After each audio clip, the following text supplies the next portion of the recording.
हमारे लोगों का जो इतिहास दबाया जा रहा है, लिखने वाले कौन थे? शुरू से लेकर अब तक सत्ता में कौन थे? तो स्वाभाविक है जो रहेंगे वो अपने मन के मुताबिक अपने लोगों को ही आगे करके रखेंगे। तो जो विचारधारा की जो लड़ाई है वो समता, समानता और मानवता वाली बात है। एक ऐसा भारत जहाँ कोई छोटा नहीं, जहाँ कोई बड़ा नहीं। इस स्तर पर भी कहीं भी छुट्टी नहीं घोषित की जाती है, या अगर ज्योतिबा फूले जी की बात करें तो उनको कहीं ना कहीं वो दर्जा, वो सम्मान नहीं मिला है। तो इसमें राजनीतिक दबाव कैसे बना रहे हैं? रामराज वास्तव में अगर कोई शासन रहा है, कोई राज रहा है तो सम्राट अशोक का शासन से 2500 साल पहले। सम्राट अशोक की नीतियों को अपना करके, जिनके हिसाब से भारत का संविधान चल रहा है, जिनके रूपरेखा को लेकर, जिनके प्रतीक चिन्हों को लेकर के भारत का राज्य चिन्ह है, जिनके चक्र को लेकर के आज का हमारा जो अशोक चक्र, जिसे धम्म चक्र बोलते हैं, जो तिरंगे की आन बान संघ के राष्ट्रीय प्रवक्ता। Thank you sir. डॉक्टर आशीष मौर्य जी। तो सर मैं चाहूंगा पहले आप राष्ट्र रक्षा संघ का जो उद्देश्य है उसके बारे में बताएं। राष्ट्र रक्षा संघ, शॉर्ट नेम RRS। मिशन है इसका सम्राट अशोक के सपनों का भारत, स्वर्णिम भारत, समता, समानता और मानवता वाला भारत। ऐसा भारत जहाँ पे पशु पक्षी के से लेकर के उन निचले तबके से लेकर ऊंचे ओहदे तक, जहाँ के बीच कोई अंतर नहीं था, चाहे वो सामाजिक रहा हो, चाहे किसी भी तरीके से रहा हो। और उसी में हम कह सकते हैं रामराज, उसी कह सकते हैं सम्राट अशोका की बात जो कहा जाता है ना रामराज। वास्तव में अगर कोई शासन रहा है, कोई राज्य रहा है तो वो सम्राट अशोक का शासन काल था, आज से 2500 साल पहले की बात। तो ये समता समानता के बेस को लेकर के राष्ट्र रक्षा संघ की मुहिम चल रही है, जो इक्वाबिलिटी की बात करता हो, पंथ निरपेक्ष, धर्म निरपेक्ष, समता मूलक समाज, एकता, अखंडता, धर्म और उपासना की स्वतंत्रता, वसुधैव कुटुंबकम की भावना को देख लेकर चलता हो।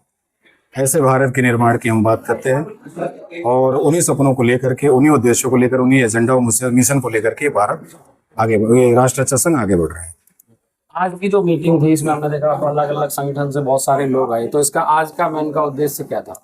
आज एक्चुअली एक इंटेलेक्चुअल कॉन्फ्रेंस थी और इंटेलेक्चुअल कॉन्फ्रेंस पहले भी हम लोग करा चुके हैं। ये हरियाणा, दिल्ली, NCR के आसपास के लोग, जितने भी सामाजिक संगठन है या इंटेलेक्चुअल पर्सनालिटी जो खासकर समाज से रिलेटेड है, उन सबको बुला करके उनके विचार को लेकर के हम और बेहतर स्वर्णिम भारत या बेहतर समाज के निर्माण में अपने सहभागिता कैसे सुनिश्चित कर सकते हैं, इससे संबंधित आज उनके एक इंटेलेक्चुअल कॉन्फ्रेंस थी और जिसमें लगभग 80+ के आसपास लोग इकट्ठे हुए थे और सबने अपनी अपनी बातें रखी हैं। उस पर एक कंक्लूज एजेंडाज हमारे पास है, लोग सबने लिखित में दिया हुआ, वो हमारे पास है। जल्दी हमारी जो मीटिंग होगी, समीक्षा बैठक होगी, उसको कंक्लूज करके सटीक निर्णय पे आगे कदम बढ़ाएंगे।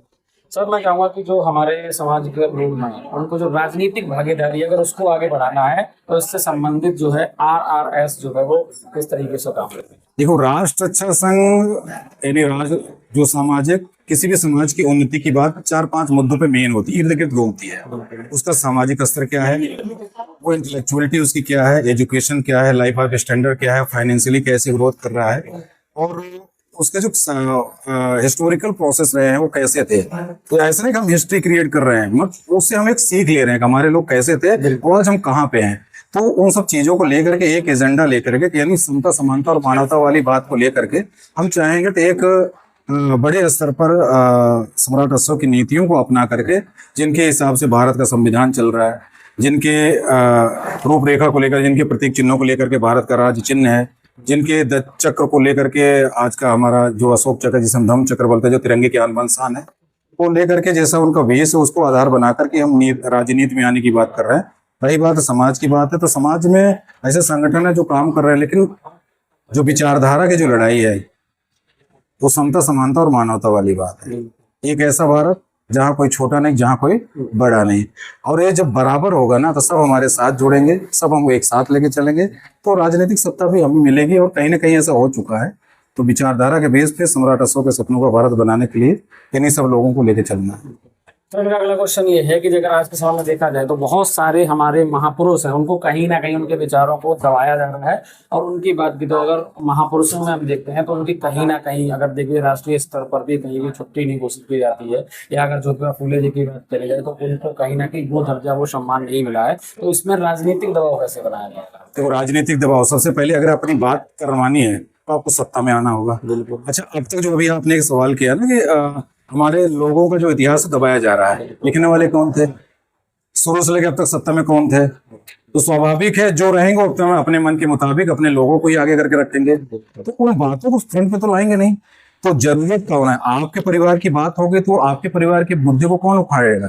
तो हमारे लोग इस चीज के पीछे कभी आगे बढ़े नहीं थे। बड़ी कहते हैं ना, बड़ा भोला भाला कौम कह लीजिए, बहुत अहिंसावादी, बिल्कुल शांत कौम, इनको किसी से एकदम मतलब हाँ एक रोटी हाँ ठीक है, मतलब उसी में संतुष्ट बहुत है, ज्यादा है। जो मिल जाए वही है।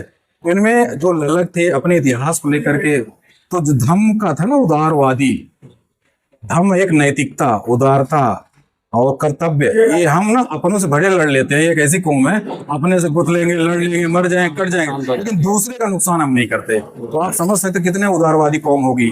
संतोषम परम सुखी उस भाव तक बढ़ गया ना कि वो नुकसानदायक हो गया। तो अब आप समझ सकते हैं। तो हमारे समाज के जो इतिहास की बात आ रही है, जो आपने कहा ना दबाने की बात आ रही है, तो स्वाभाविक है जब जिनके जहाँ लोग होंगे उनके इतिहास को पढ़ा जाएगा। तो अब समाज की जागरूकता है, लोग आगे आ रहे हैं, बढ़ रहे हैं, उनकी विचारधाराएं भी आगे आ रही है, वास्तविकता अब आगे आ रही है, तो लोग आगे बढ़ रहे हैं, तो स्वाभाविक है। तो जब इतिहास कुरेदा जाएगा, कहीं भी खोदोगे तो निकलेंगे तो अशोका के चिन्ह ही निकलेंगे, तो बुद्ध ही, तो वो निकल भी रहे हैं, और निकल रहे हैं तो लोग जागरूक भी हो रहे हैं। तो स्वाभाविक है, बहुत कुछ लोग जग चुके हैं, कुछ ही समय बाद परिवर्तन आएगा। क्वेश्चन अगला सर हमारा ये है कि अगर हम देखें शैक्षिक स्तर पर देखा जाए, जब भी हम मीटिंग करते हैं, कुछ भी करते हैं, तो वहाँ महिलाओं की भागीदारी बहुत कम है। और जब तक हमारे घर की महिलाएं शिक्षित नहीं होंगी और उनको अगर इंटेलेक्चुअल पावर नहीं होगी, वो अगर नहीं समझेंगी, तो वो कैसे शिक्षित करेंगे? क्योंकि पोस्ट जो प्रधान एक्चुअली जी आज हमारे पास जो ना इंटेलेक्चुअल था, वैसे ये गलत, क्योंकि ये समाज के कहते हैं ना, जैसे परिवार का एक होता है, गाड़ी है, गाड़ी परिवार है, परिवार के पहिए की जो धुरी होती है, हस्बैंड वाइफ होते हैं, तो ऐसे समाज है। समाज कहते हैं ना, समाज का मतलब नियम नीति और निर्णय पे आधारित एक मानवीय व्यवस्था, नियम नीति और निर्णय पे आधारित एक मानवीय व्यवस्था, एक ऐसी व्यवस्था है जहाँ पे मेल फीमेल सभी पार्टनर्स का होना जरूरी है। जो बच्चा है वो आज सीखेगा, आने वाले समय में वही आगे हमारी बात को आगे लेके जाएगा। जब वो बड़ा होगा तब तक फिर सिखाओगे, फिर उनके बच्चे जब बड़े होंगे तब सिखाओगे, तो ऐसा पता नहीं कितनी पीढ़ियां निकल जाएंगी। आज एक्चुअली इंटेलेक्चुअल प्रोग्राम हमारी कोशिश हमेशा रहती है। इससे पहले भोजपुरी अवधी समाज में हमारा एक कार्यक्रम था, उसमें सिर्फ बच्चों का और महिलाओं का ही कार्यक्रम था, लगभग 70% सब यही लोग थे।